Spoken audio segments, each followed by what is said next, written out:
into weed identification and management of weeds. But first, let's start with defining what a weed is, and that's a plant that is growing anywhere that's not wanted.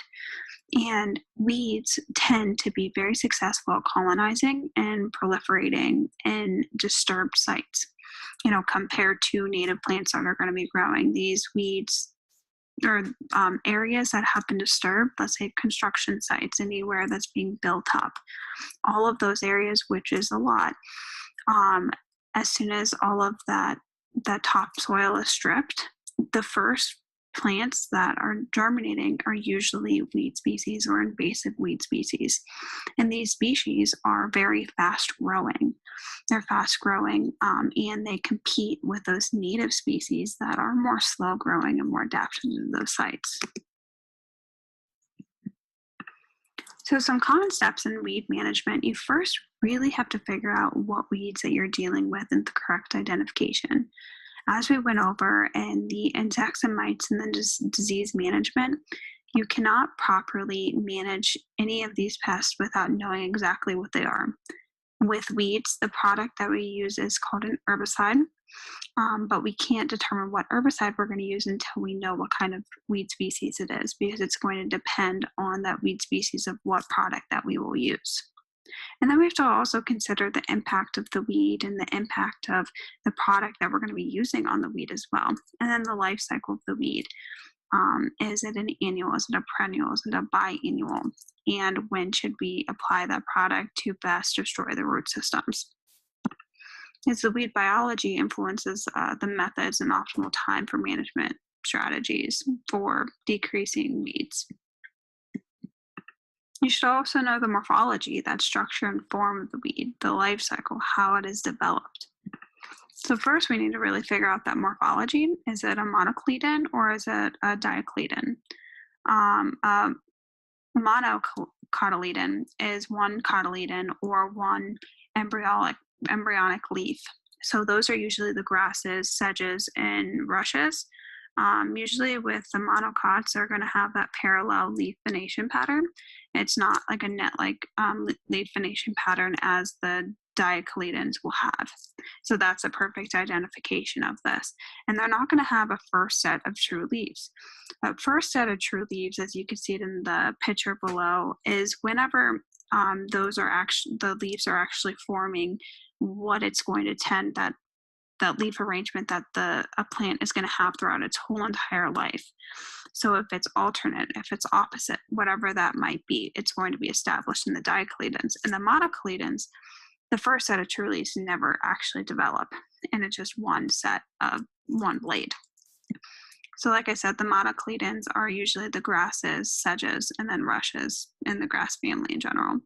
So just determining the monocotyledons and the dicotyledons is going to be a big deal, because when dealing with different products, herbicides, they focus on monocots and then diocots. That's one of the biggest factors in the determination of what product that you're going to be using for the herbicides.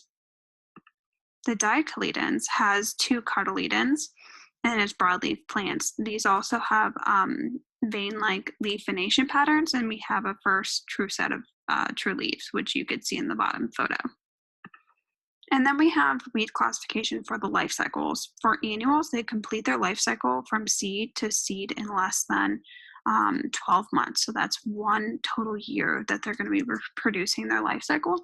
Just something to know about annuals: they're going to be pushing out. They're probably going to be the first plants that are going to be flowering and the last plants to flower, because they want to produce the most amount of flowers as possible, because that they only have 1 year to reproduce, go through their whole entire life cycle, and confirm and reassure themselves that they will pass on their offspring, which is the seed itself. So annuals are broken down into summer annuals and then winter annuals as well. With summer annuals, the seeds germinate in spring, they flower in mid to late summer, and they produce seed in late summer, fall, then die. And it's a very similar growing season compared to corn and soybeans. And then you can see Lamb's quarters is one, and then large crabgrass, both very popular weeds. For winter annuals, they germinate in late summer or fall, they dormant over winter, and they flower and produce seed in mid to late spring and die in summer. And these are common with pennycress and chickweed. Biennials complete their life cycle in a total of 2 years. So the first year is going to be that basal rosette form. That's going to be their leaf arrangement, as you can see with the musk thistle. Another one, if you're familiar with plantains, like the common plantain or English plantain, or even like a dandelion, that is considered a basal rosette, and that is going to be formed for the first year. In that first year, they do not flower, they do not produce anything. They really just want to focus on that root system built up. So the second year, that's when they're actually going to form their different leaf arrangement, and they're going to produce, their stem with the flower and then the fruit and all. And that's when they're actually going to complete their life cycle, when they can disperse their seed. So the first year is going to be the basal rosette, and then it's going to turn into, they're either going to go alternate or opposite, depending on what kind of plant species it is. But it takes 2 full years to complete their life cycle with biennials. And then here's just a couple different examples of biennials. We have the musk thistle, thistles in general. We have a lot of Canadian thistle here, bull thistle, wild carrot or Queen Anne's lace, and then we also have wild parsnip for the biennials in this area. Perennials, or herbaceous perennials, live for more than 2 years. They're simple, produce a taproot spread only by seed, and these are examples of like dandelion and broadleaf plantains, or English plantains as well. The creeping form can reproduce by buds, rhizomes, tubers, and bulbs like quackgrass, nutsedge, and leafy spurge. So what makes a weed successful? The different seed characteristics of that weed in particular. Does it have a hard seed coat? Can it persist for long periods in the soil seed bank? Can it persist for 10 years, 5 years, 50 years, 100 years? If it persists longer, that means it has a better chances of germination whenever the weather is conducive. And then the ability to germinate and grow in many environments. Some seeds, especially native seeds, they are native to that specific area and need certain conditions in order to germinate. The stratifying and scarifying processes. Maybe the ability to germinate within different successful weed species is very easy, and they might not have to have a stratification period or a scarification needed. Another one is rapid seedling growth. A lot of times with our native species that are not weeds, it takes a little bit longer for seed development and seedling growth to occur.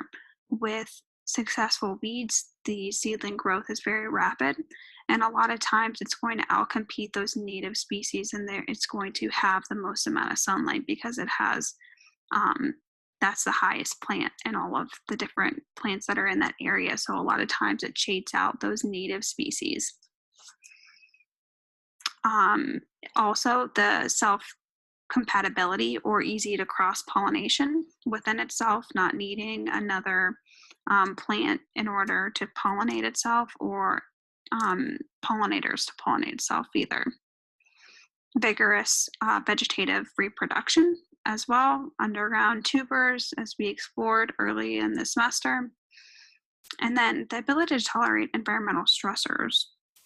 Can these weed species tolerate compacted soils and high salt levels and whacked out pHs and cold weather or hot weather, those weather extremes as well? Seed characteristics for weeds. We went over the longevity of the seed, the persistence in the soil seed bank, and then the long periods of seed production. Maybe they flower early on in the season, but they keep on putting out seeds throughout the whole entire season, so that seed dispersal is continuous for months. High seed output. Are they producing, maybe a native species is only producing 500 seeds, while a weed species, an invasive species, is producing 5,000 seeds per season. The ability to produce seed in adverse conditions as well. Maybe, being able to survive in these terrible and high extremes and or very extreme weather conditions, being able to produce seed even in that condition. Different vegetative reproduction is rhizomes, that underground structures that produce new plants, and that is with Canadian thistle, bull thistle, really any of the thistles, quackgrass. Stolons is another vegetative reproduction system with above ground creeping stems that root at nodes and produce new plants, as you can see with the ground ivy. We also have bulbs, bulblets, tubers, underground leaf tissues that are modified for food storage and produces new plants. And these are wild garlic and yellow nutsedge. Sometimes with plant reproduction, each plant part can regenerate another plant. And when cultivating this, that they implement they can implement these in the field. We have dispersal, and we went over seed dispersal in great detail in the beginning of the semester, but we have wind.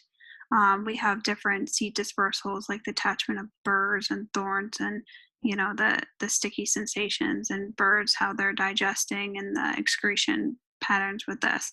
Artificial dispersal with human dispersal, soil and compost equipment, plants and contaminated seeds. But here's a prime example of a dandelion, very common weed, and who doesn't, when they see a dandelion, they try to blow all of the seeds off and they go elsewhere and distribute itself, but the wind is also doing that constantly. So just to go over this, broadleaf weeds are referring to dicots, and then grassy weeds are monocots. So the potential damage for weeds in the greenhouse is competing with the plants for water, nutrients, light, and space. They can interfere with the management practices that are occurring here. If they are thinning the plant, if they're changing the plant sizes. And really, whenever you're in a greenhouse setting, you want to make sure that these plants are getting enough nutrients so they will grow quick enough so we can get them off the shelf and sell them. And then some of these weed species actually produce substances that inhibit growth of other plants called allopathy, as well as other seeds producing this irritating and poisonous substances that can create plant decline for the plants that we are actually wanting to grow in the greenhouse setting. Weeds that you're going to be seeing in greenhouses, these are also very common weeds in general. So you might be seeing this at your house, in your own landscape, if you're a gardener, if you're into ag.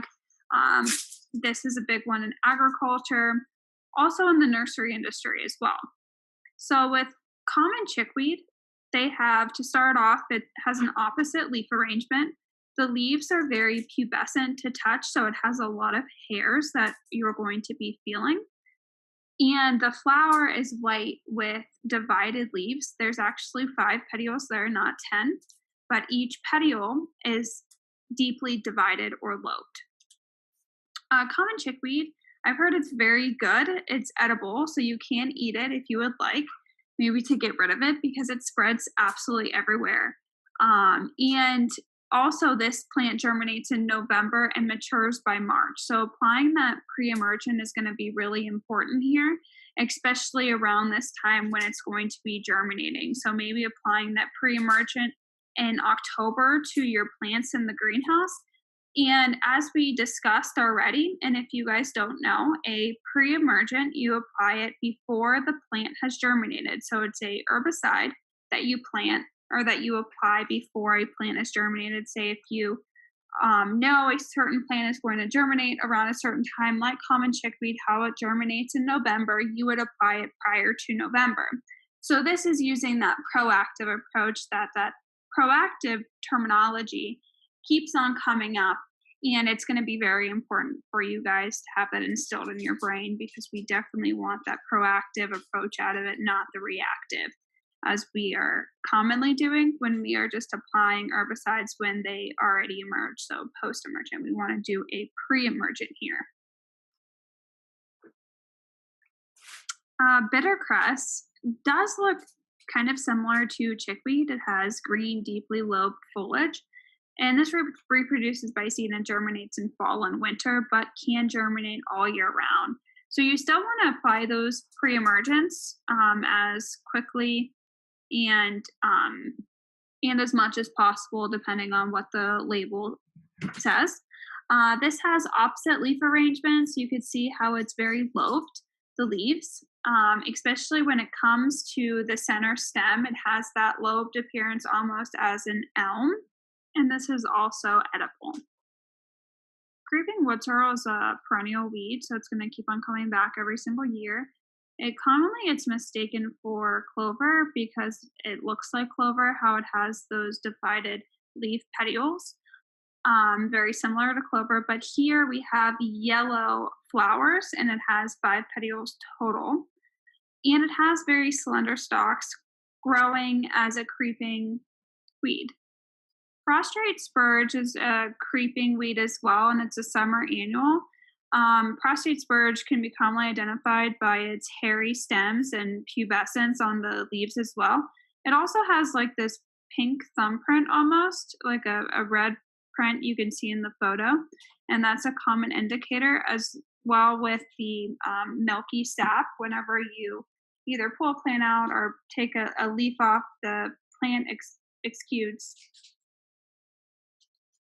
like a milky sap with that as well. The leaves are small, green, oval leaves, and the flowers are pink and in clusters along the stem. You can't really tell whenever it's flowering. You can actually see the flower, it's very small, and the picture to the right on the terminal. As you can see, it's not showy whatsoever. But a great identifier is the pubescence, how it's creeping along the ground. The stems are purplish to pink, and then you also have that red spot in the center of the leaves.